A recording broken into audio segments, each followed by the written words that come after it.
The Roswell crash, a different story. My crew and I had just landed in Roswell, New Mexico. It was an unfortunate event that would violate all interconnected galactic protocols ever designed to avoid stellar contamination of early civilizations. I know, we messed up really bad. But that was not the worst of it. My crew lay dead, badly burned, all around the spacecraft, and my disintegration tools, the one we used to erase all traces of our presence in these situations, was badly damaged. But that wasn't the worst either. The worst was that I was alive, and I had no way of getting out of there. My 3 legs were broken, and 2 of my 3 arms were also broken. I couldn't do diddly squat, and the terrestrials would be here at any moment. I crawled out of what was left of the spacecraft and dragged myself to a nearby ditch. I partially buried myself in the sand of the desert, and I had no choice but to wait and pray to the gods of Andromeda Minor for a miracle. Morning came and one terrestrial showed up. Imagine his face when he saw what was going on there. His eyes stretched to the size of the moons of Jupiter. He left in, I say, a pretty hurry fashion.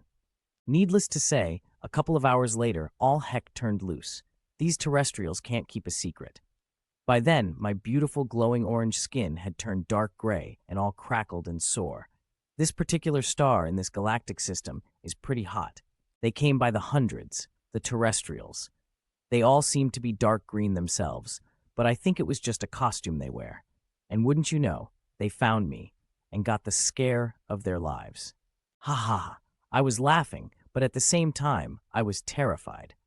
I knew they would do horrible things to me. They would try all kinds of experiments on me before my rescue party would arrive. They tied me up and put me in one of those primitive aircrafts without wings they have, the really noisy ones, and took me away to a shiny building. Everything was shiny white inside this place. Even the terrestrials were wearing white costumes and sunglasses. Ha ha ha! They look so funny, and they take themselves really seriously too. They started photographing me in every angle. It was so embarrassing. Then they started inserting needles into me. How painful. I felt like hurting them bad, but I controlled myself. They were asking all kinds of questions in their language, but I pretended I didn't understand. We had studied all the Earthlings' languages, pretty easy compared with the Romulus language. Anyhow, I had some fun with them until it was time to get serious. They wanted to cut my leg off, and that I wasn't going to allow. I communicated with them using a bit of telepathy and answered a few of their questions. Things a little kid from Romulus would learn in school, so I saw no harm in it.